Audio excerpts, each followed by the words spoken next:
So, good afternoon. Let's jump into the topic why we host such a session from the BMW Foundation. We are a network organization, and we are catalyzing organizations, communities, and movements.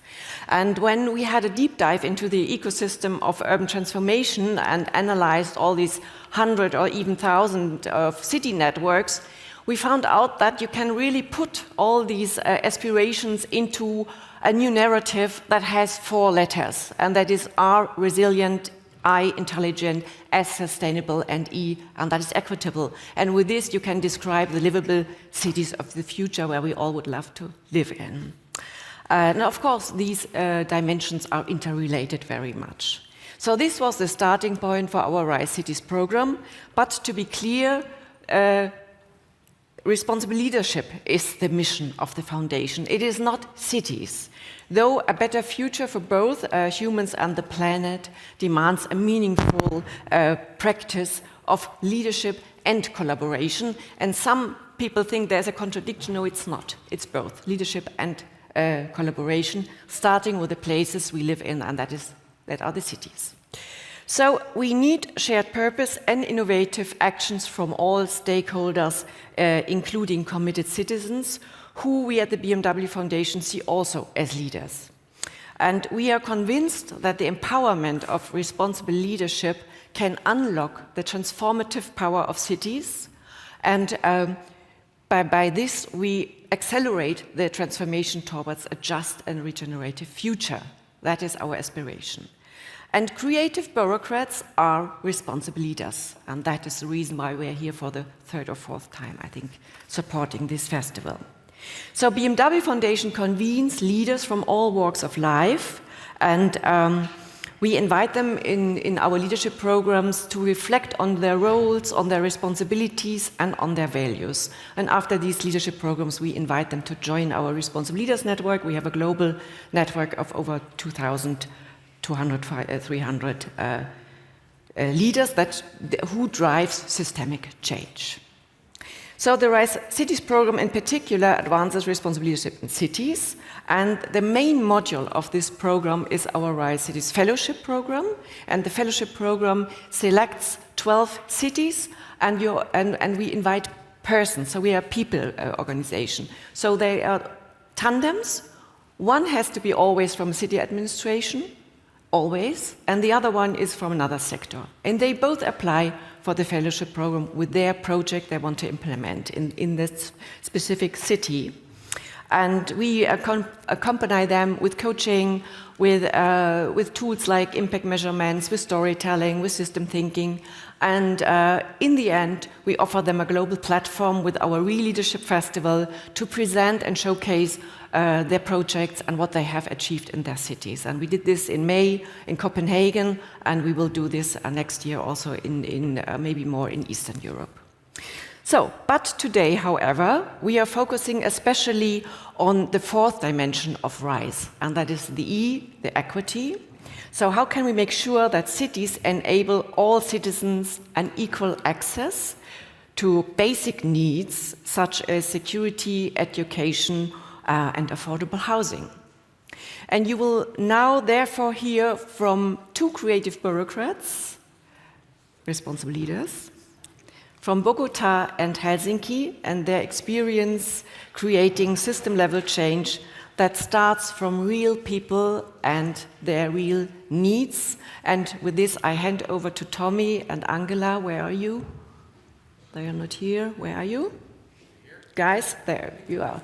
And now the stage is yours.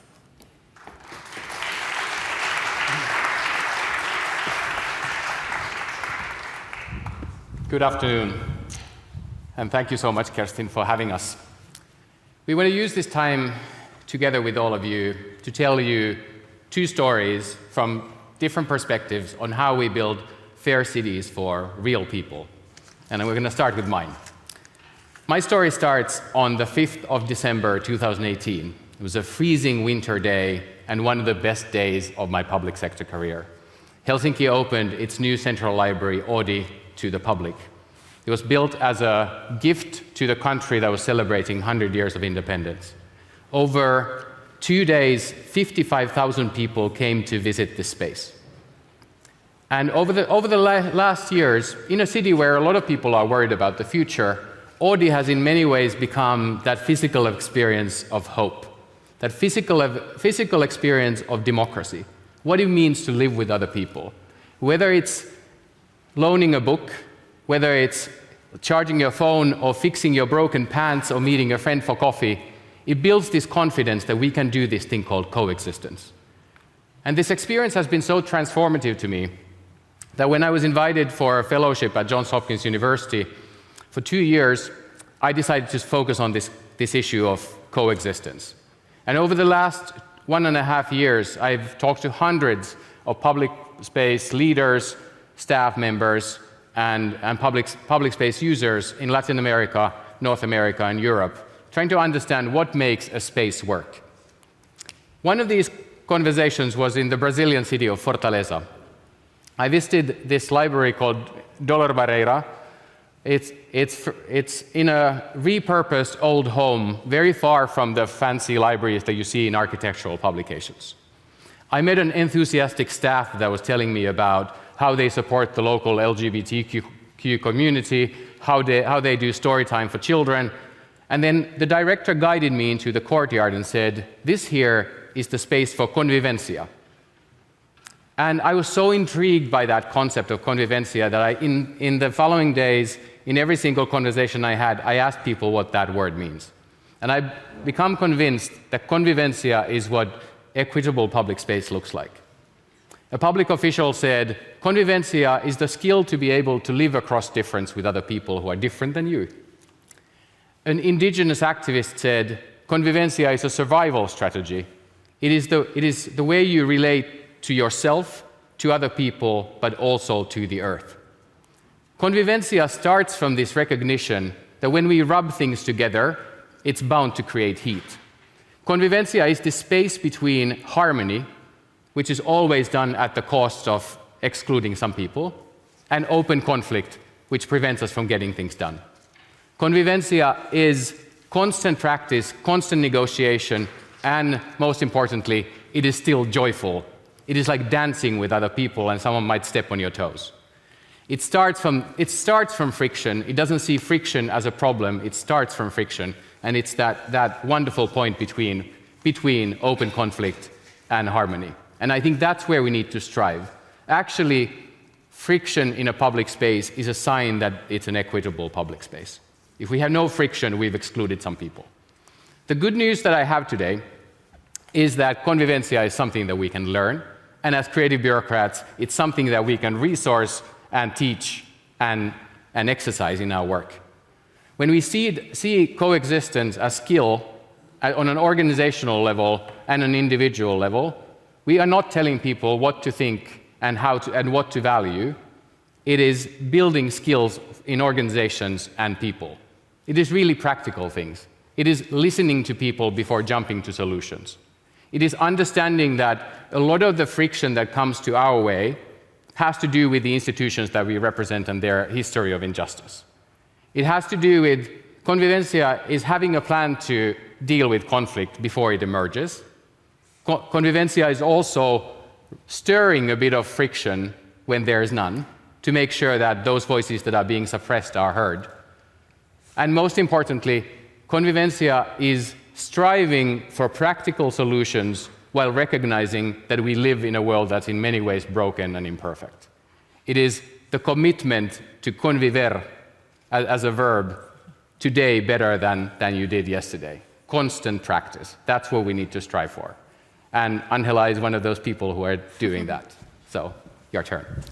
Thanks so much, Tommy, for that inspiring story. And I want to take this concept of having patience to listen to tell you about the work we've been doing from the Public Innovation Lab at the District Care System, which is a program led by the Secretary of Women of Bogotá and a flagship of the mayor that is changing radically millions of women's lives.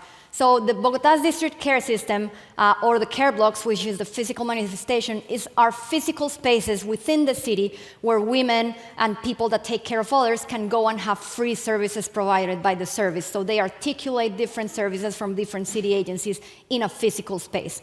So the objective of this system is to free the time burden that caregiving places on women normally in society so that they can do something different. So for instance, Maria can go and have a yoga class or have her laundry done when someone else is taking care of her kid or her elderly father is going up to a Pilates class. So drastically changing mostly women's lives. So in the operation of this and in the success of this program, a lot of questions started to arise.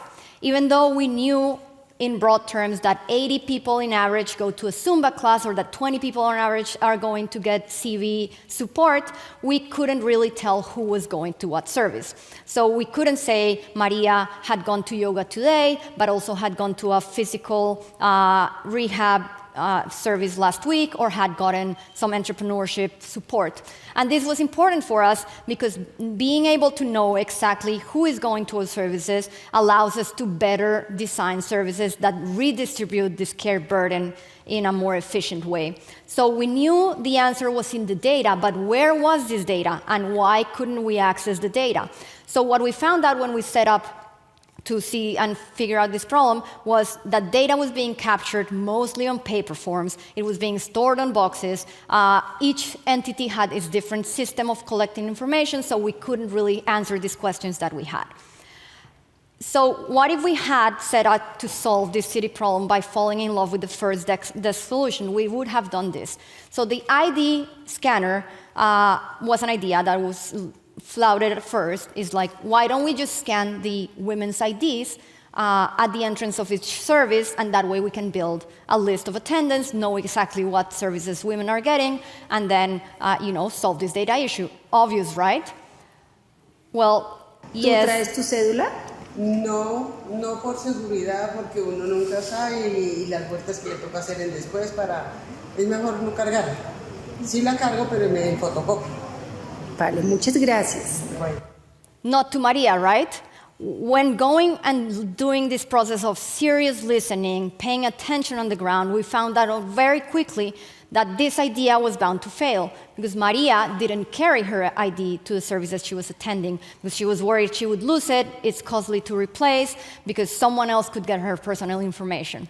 So from Ivo, from the lab, we strive to design based on insights, not on opinions. So we go to the ground, we listen, we empathize to people, we follow rigorous innovation methodologies to be able to understand the realities on the ground rather than from a desk. And we did this, and we understood what the fears, the motivations, the fears around giving personal data were for women, and then we set out to design based on these solutions. And then we understood this reality that women were facing, but not only women, but all the stakeholders in this system, so that we could set up to provide and create solutions that better fit the needs of the people we were trying to solve. So this is how we came out to design these two prototypes. They're very simple digital solutions that help us collect the data through understanding that for women, belonging to the care block is an experience, and that providing the data should be easy, should be done in a way that meets their needs. So what we designed was a chatbot, a very simple WhatsApp chatbot on the front end that they could give us our personal information, and materialized it on an ID that made them feel proud, that made them feel that they belong to the district care system. And in that way, we solve this data. We hope we are going to solve this data registration and collection problem. Thank you. That's a really inspiring story, and I think it deserves an applause. Yeah.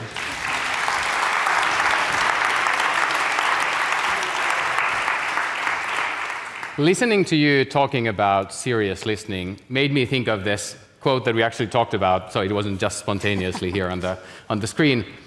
That's been kind of a north star for me in the work that I do. It's from Isaiah Berlin, this idea that people want to feel like they are somebody and not a nobody, that we're designing things for somebodies and not anybody's or nobody's. Can you unpack a bit more of like why that serious listening is so important?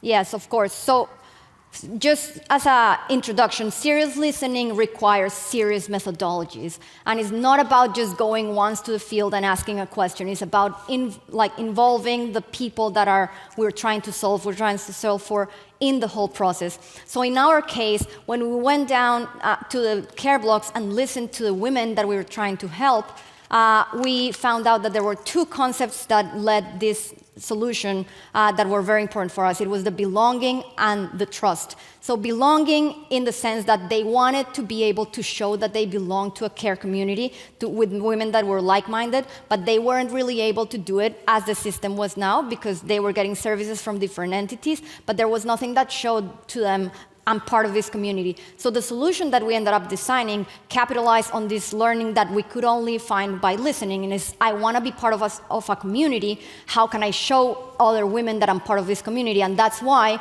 once you fill your registration, you get this ID. Very simple concept, right? It's not a disruptive innovation, but that allowed us to use and capitalize on this desire to belong, to motivate women to belong. And just to give you a little number, in 2 sessions of 4 hours, we managed to have 700 women use this tool and register to the care system. So just by giving them the incentive of be part of this community. Listening to you, so my work has focused very much on listening and working with partners, how local government works with partners. And the same listening kind of principle goes for that.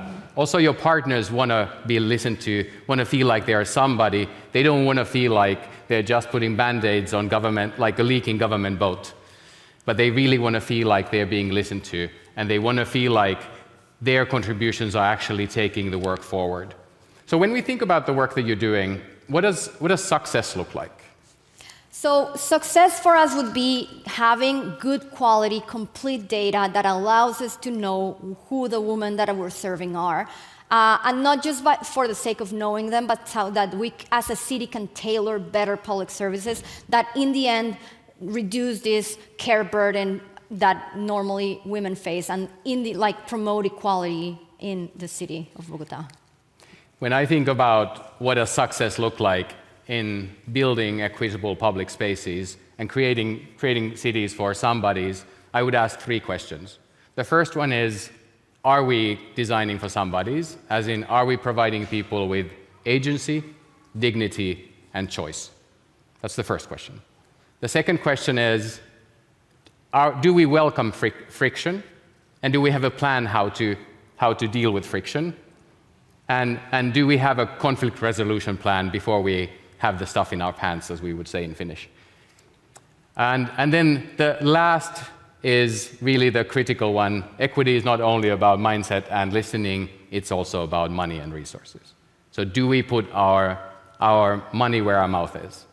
When we say that we want to create equity, when we listen to those communities, does the money actually follow? Thank you so much.